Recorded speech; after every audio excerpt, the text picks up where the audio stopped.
Este nuevo numeral, el 13º, del volumen 11 del libro de Cielo, esta joya espiritual, bueno, pues se presenta como una llave de lectura para toda la vida interior.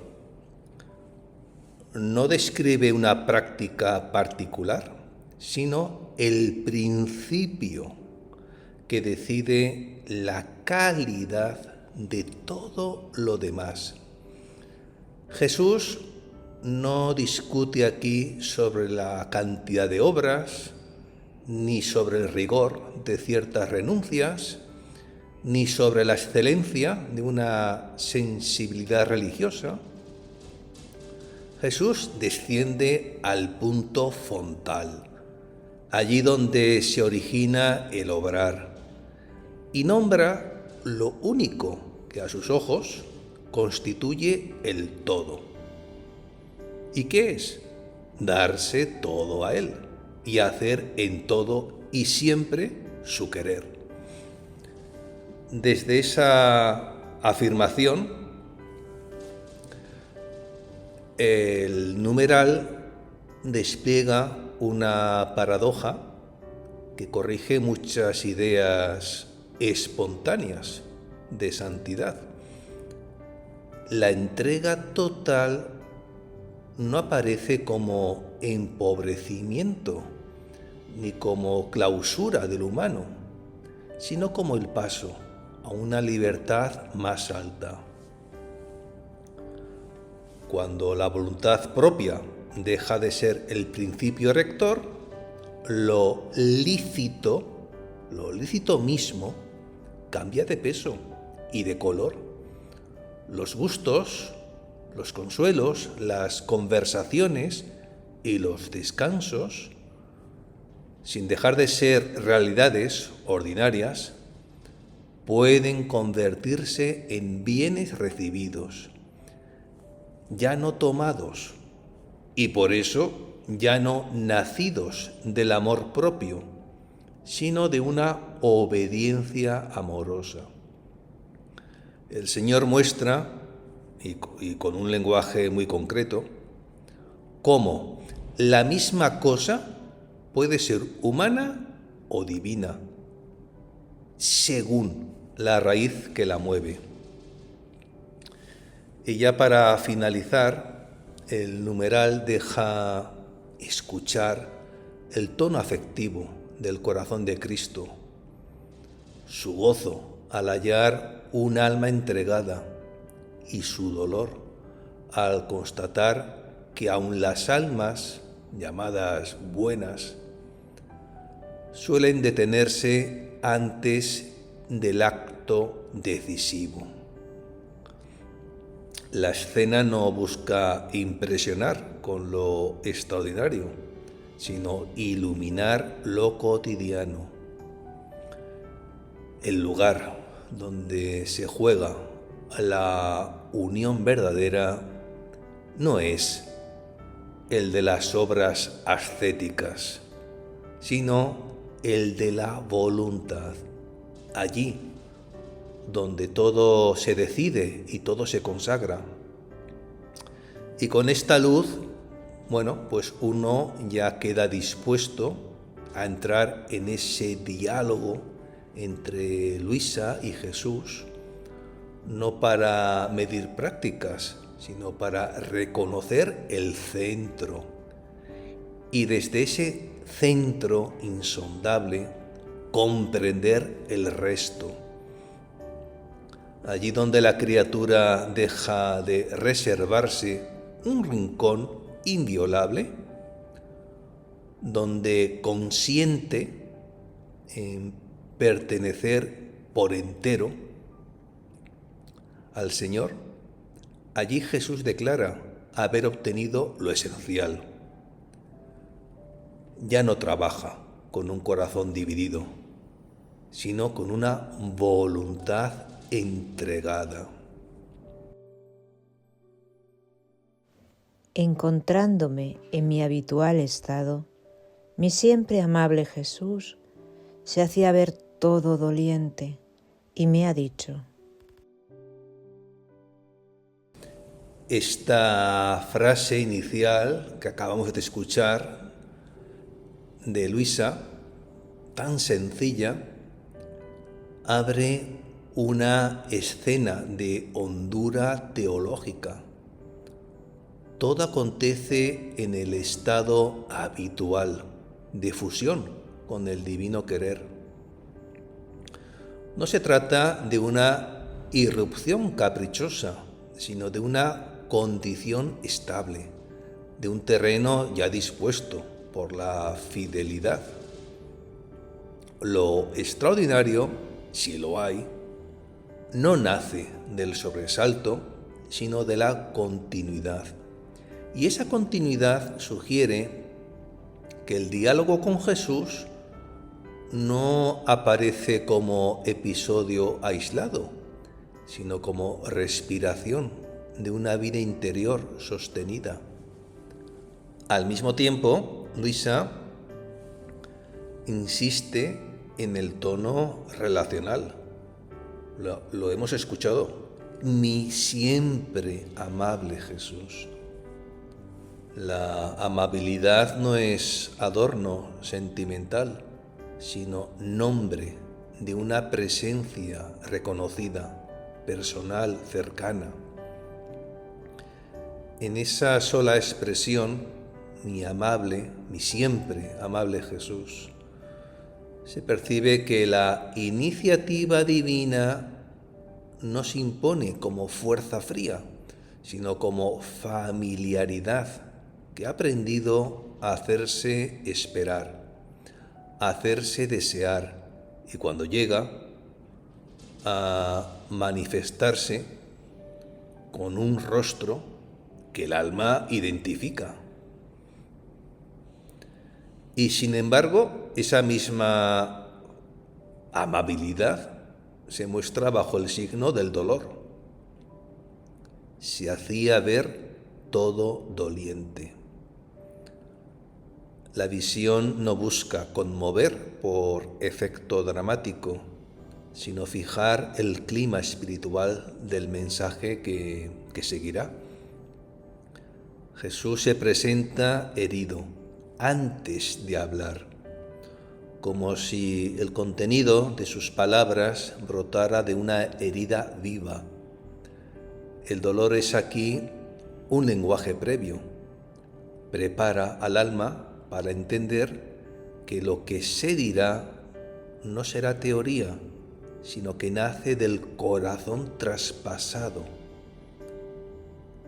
y que el problema del que va a hablar tiene un peso real, capaz de afligir al mismo amor de los amores. Hija mía, no lo quieren comprender, que el todo está en darse todo a mí y hacer en todo y siempre mi querer. Cuando yo he obtenido esto, yo mismo voy empujando a las almas diciéndole a cada una: hija mía, toma este gusto, esta comodidad, este consuelo, este descanso, con esta diferencia, que antes de darse toda a mí y de hacer en todo y siempre mi voluntad, si se los tomaba eran humanos, en cambio después son divinos, y yo, siendo cosas mías, ya no me dan celos y digo entre mí: si toma él. Lícito placer lo toma porque lo quiero yo, si trata con personas, si lícitamente conversa, es porque lo quiero yo, y si yo no lo quisiera ella está dispuesta y lista a dejarlo todo. Y por esto yo pongo las cosas a su disposición, porque todo lo que hace es todo efecto de mi querer, no más del suyo. Tremendas palabras de Jesús. Y es que si hemos estado atentos, hemos calado cómo Jesús comienza hablando, con un gemido que no es retórico. No lo quieren comprender. La incomprensión que Jesús denuncia no es falta de información, sino resistencia del corazón. Se puede saber mucho de Dios y, sin embargo, no querer entrar en lo único que lo decide todo. ¿Cuál es? Pues el acto de entregarse sin reservas y el consentimiento permanente a hacer en todo y siempre el santísimo querer. El Señor no presenta aquí un consejo, entre otros, sino el umbral. Mientras ese todo no se ha dado, todo lo demás queda inevitablemente mezclado, porque la raíz sigue siendo la propia voluntad, el ego. Luego, tal como hemos escuchado, aparece una afirmación delicadísima. Lo ha dicho con estas palabras: cuando yo he obtenido esto, yo mismo voy empujando a las almas. ¿Qué quiere decir?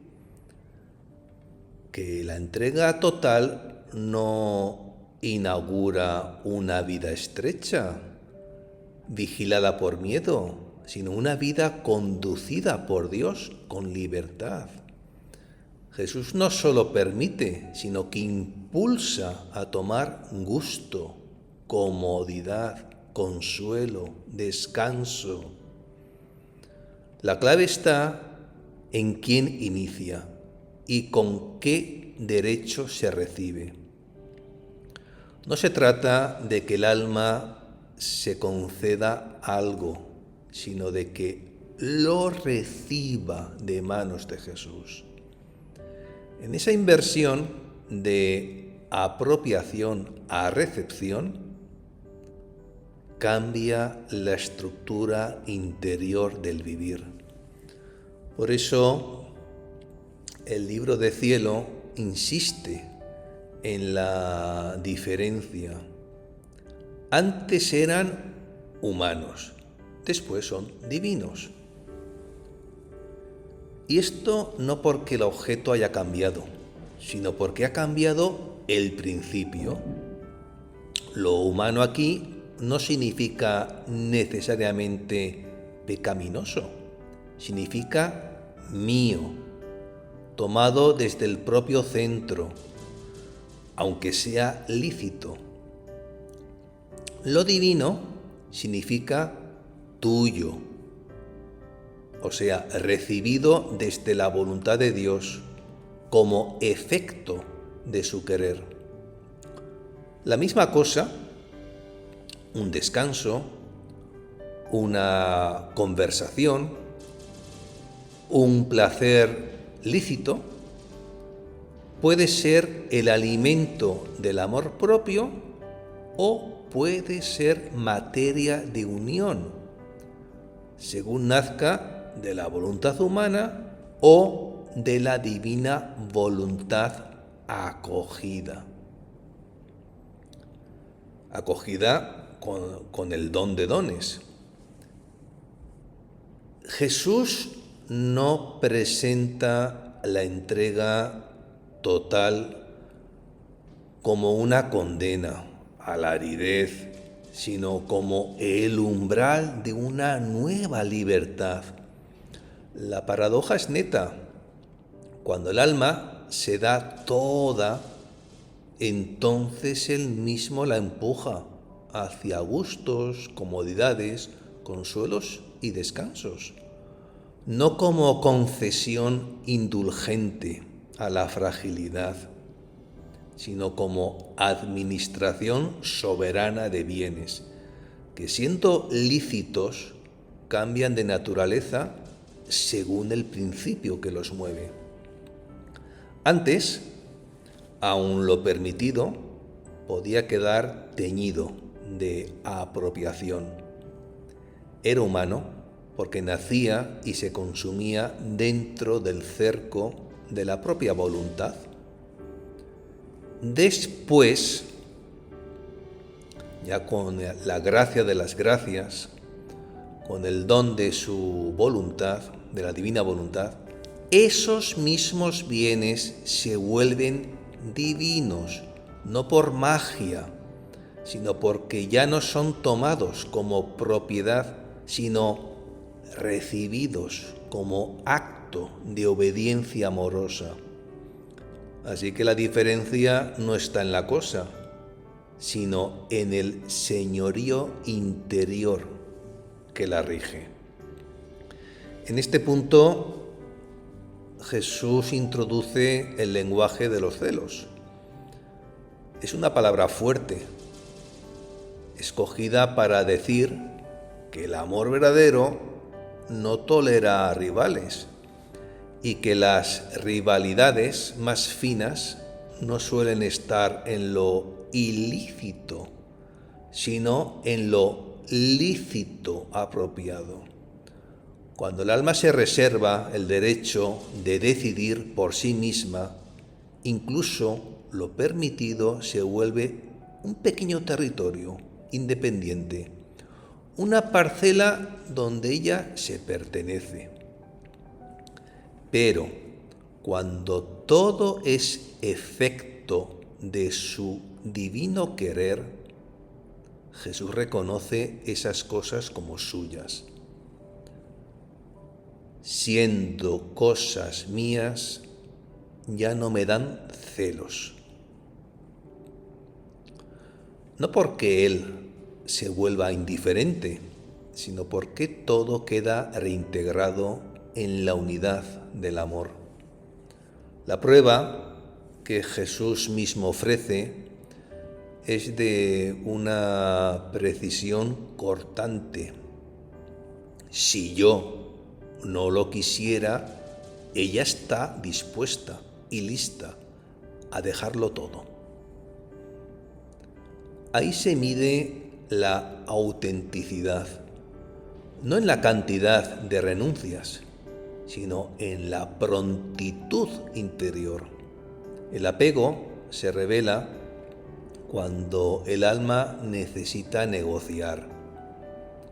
La libertad se revela cuando el alma puede soltar, sin drama, y entonces se entiende por qué Él pone las cosas a su disposición, porque ya no gobierna el capricho, sino la obediencia amorosa.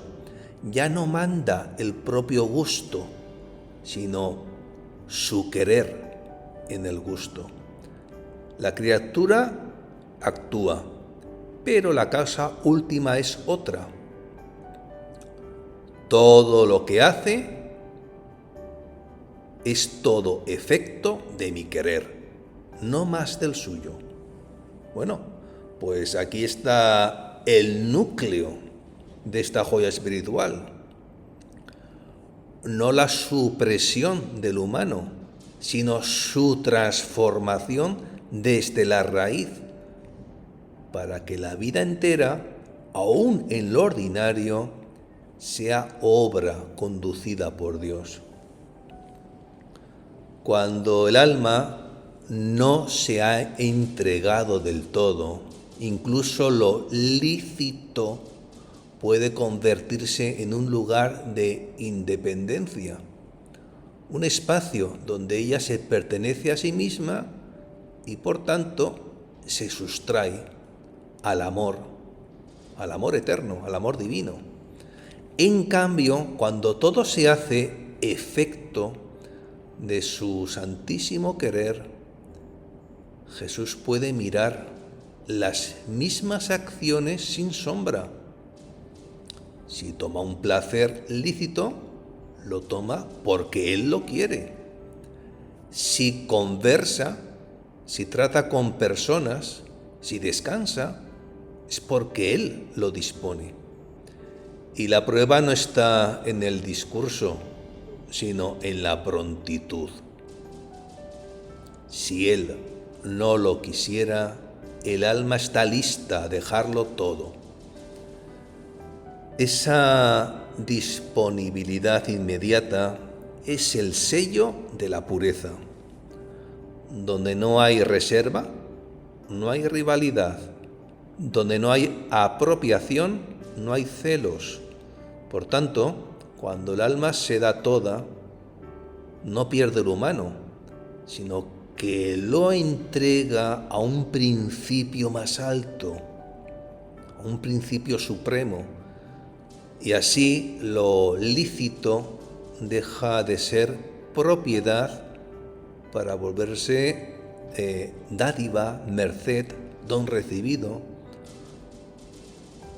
Como decía Jesús en el Evangelio, porque sin mí no podéis hacer nada. Esto es en Juan, capítulo 15. En efecto, allí donde todo se hace en su divino querer, hasta el gusto y el descanso cambian de raíz. Ya no nacen del capricho, sino de una obediencia amorosa que los purifica y los ordena.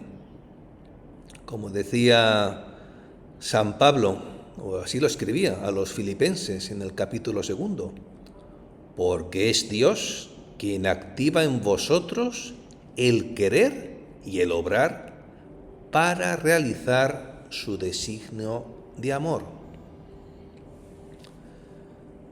De ahí que el Señor hable de celos, no por indigencia, sino porque el amor no consiente rivalidades y lo lícito, cuando se apropia, puede convertirse en un pequeño reino aparte.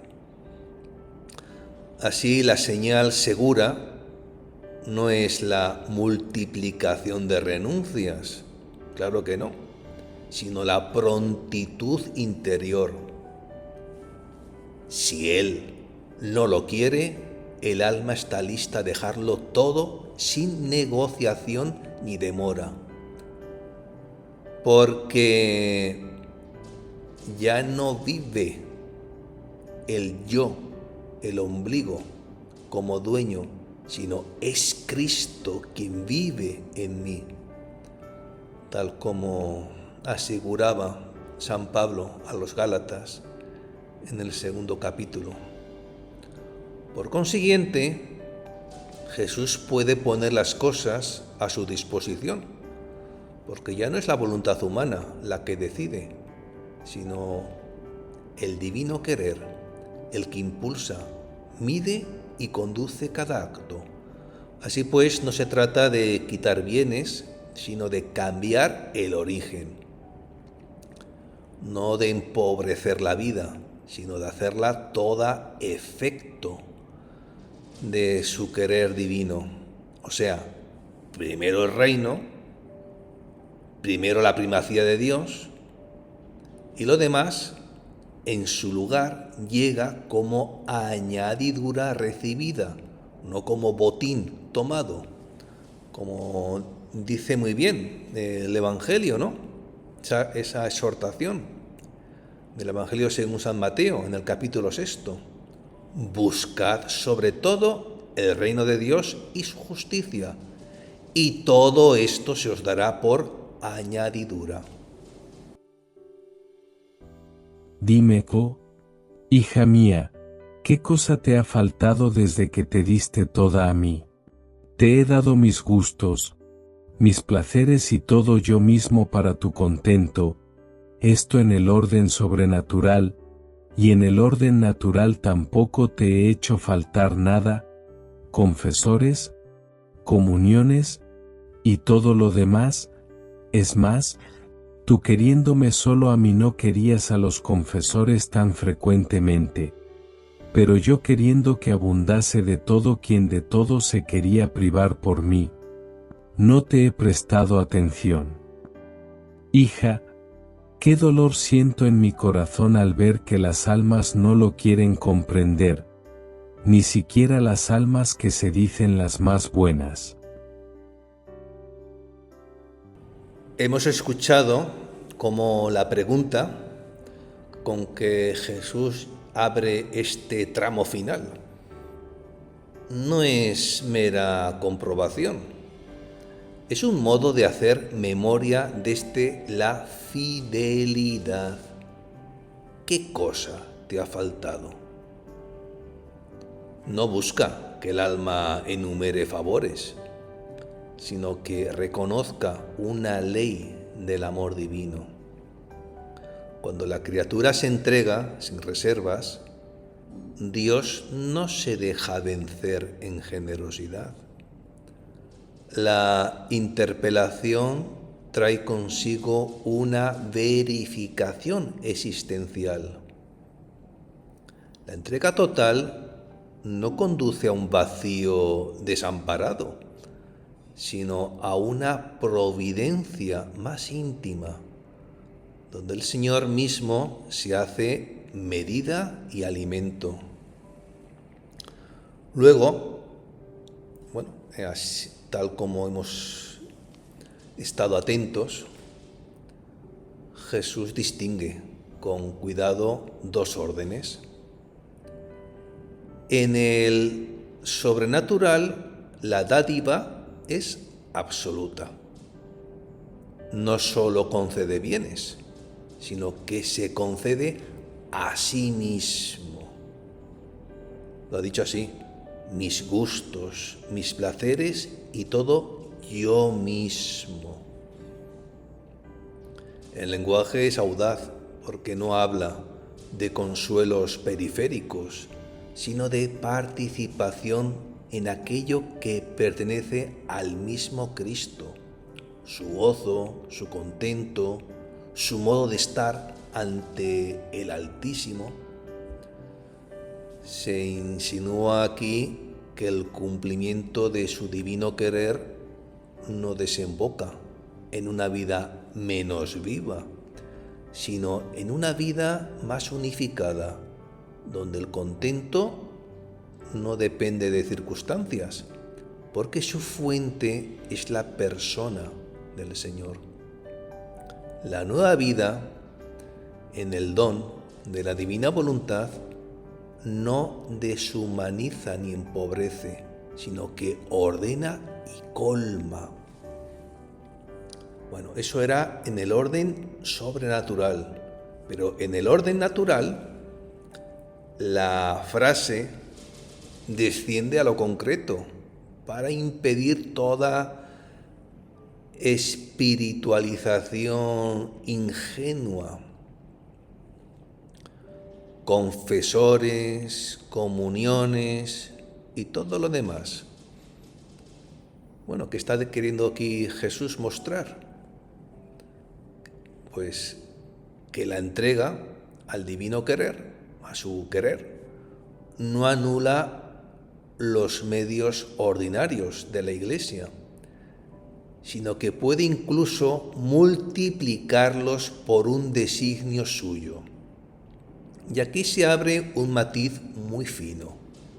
Luisa, por querer solamente a Jesús, tendería a reducir la frecuencia de los confesores, no por desprecio, sino por ese impulso de simplicidad radical que busca quedarse solo con Él. Pero Jesús no se pliega sin más a esa inclinación. Lo ha dicho con estas palabras: yo queriendo que abundase de todo, quien de todo se quería privar por mí, no te he prestado atención.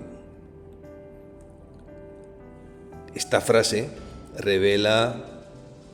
esta declaración revela un estilo divino. Cuando el alma intenta privarse por amor, el Señor se reserva el derecho de colmarla de auxilios. No porque contradiga el amor, sino porque lo protege de confundirse con una autogestión ascética. En otras palabras, incluso la renuncia puede convertirse en un terreno de voluntad propia, si no es medida por Dios. Así que se perfila toda una pedagogía. La voluntad entregada no decide, ni siquiera su modo de privarse. El alma puede desear la desnudez por amor, pero el Señor dispone, según su sabiduría increada, el equilibrio de medios, consuelos y apoyos. Lo importante no es que el alma tenga menos o más, sino que todo quede en manos del querer supremo.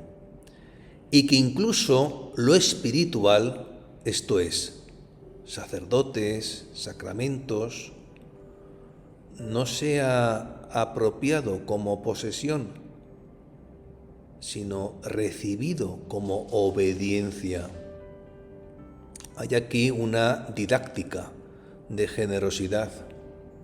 Quien se priva por amor no es abandonado al vacío, sino introducido en una plenitud que ya no se apoya en el propio cálculo.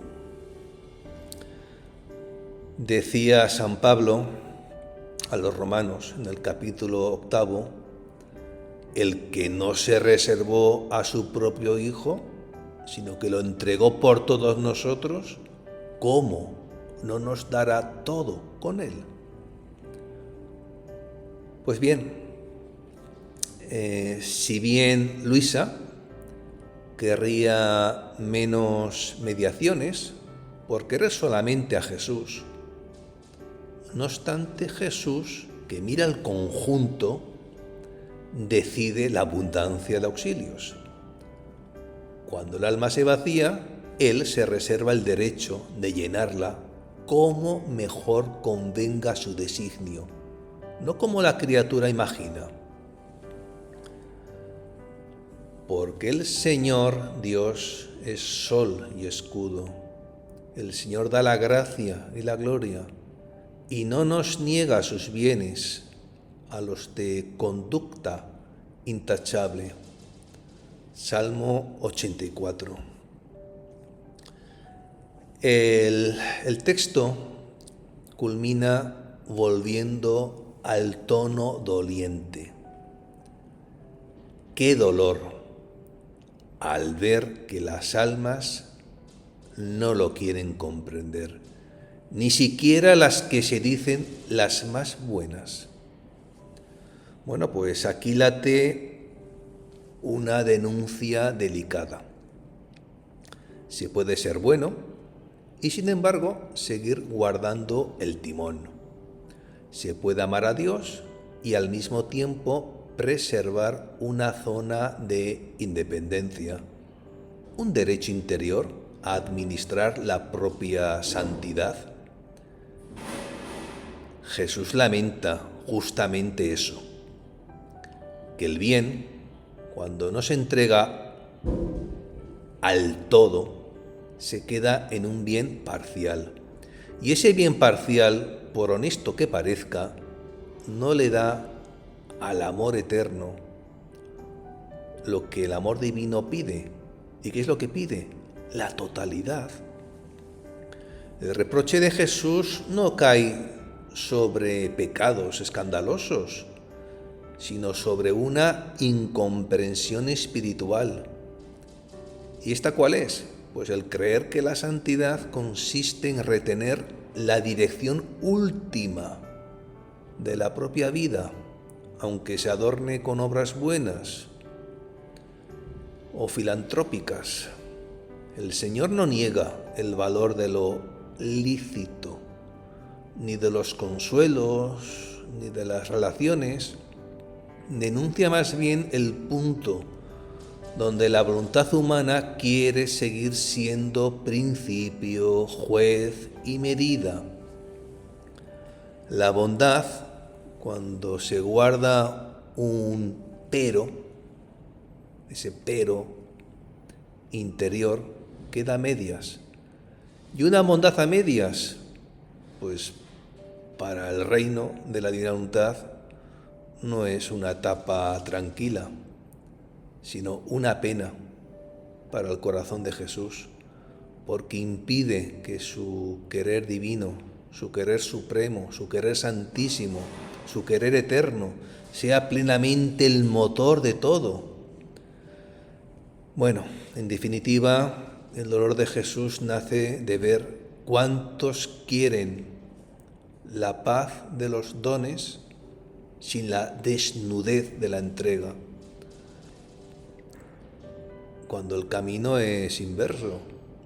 Sí, es inverso.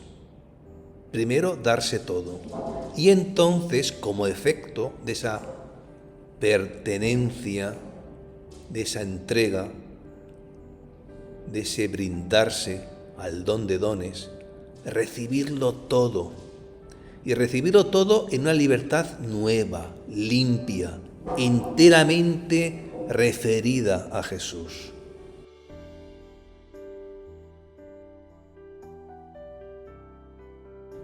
Recapitulando, bueno, pues hemos sopesado cómo este numeral ha dejado una enseñanza compacta y exigente.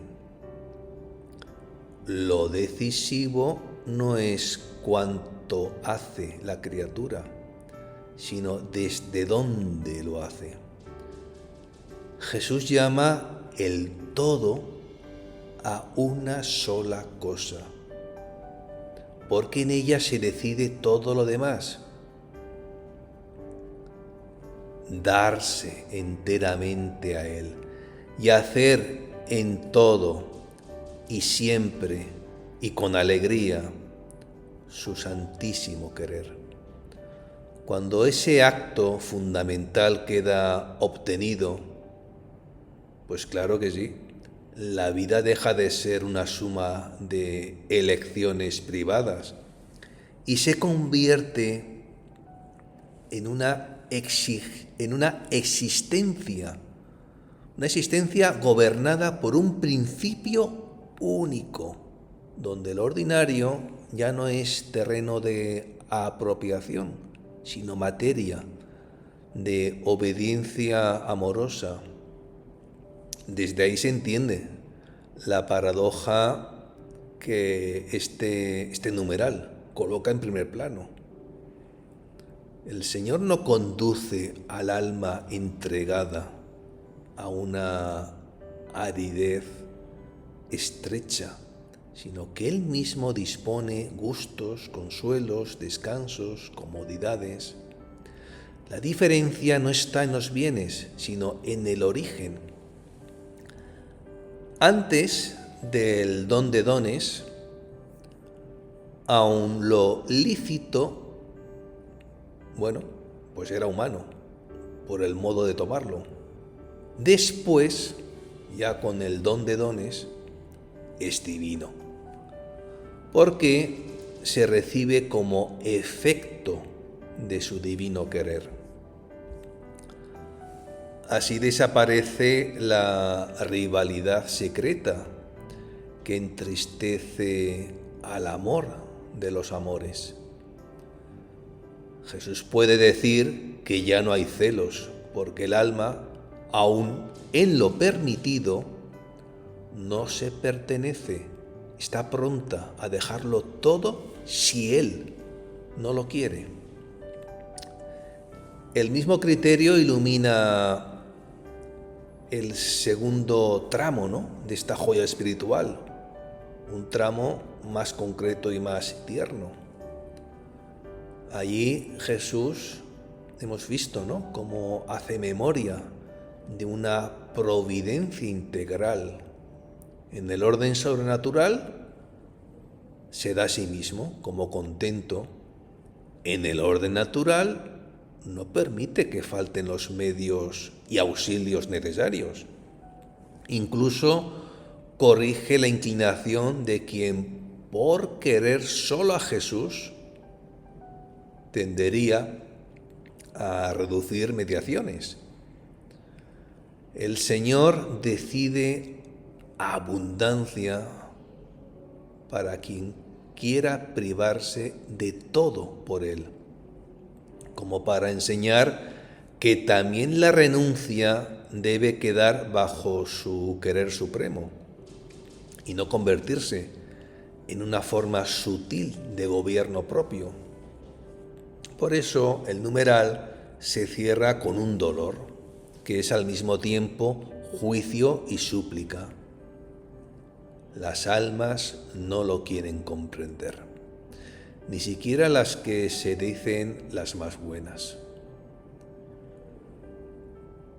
A ver, se puede conservar la apariencia de bien y, sin embargo, reservarse el hondón. Se puede multiplicar obras caritativas, filantrópicas y no entregar las riendas.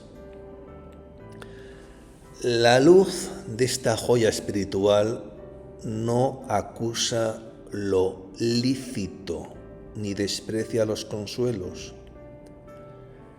Está denunciando la apropiación y proclama al mismo tiempo cuál es la libertad verdadera. Allí donde la criatura se da toda, y toda es toda, Jesús puede darlo todo. Y lo que se recibe ya no divide, sino que unifica, porque todo queda sellado por la primacía de la divina voluntad.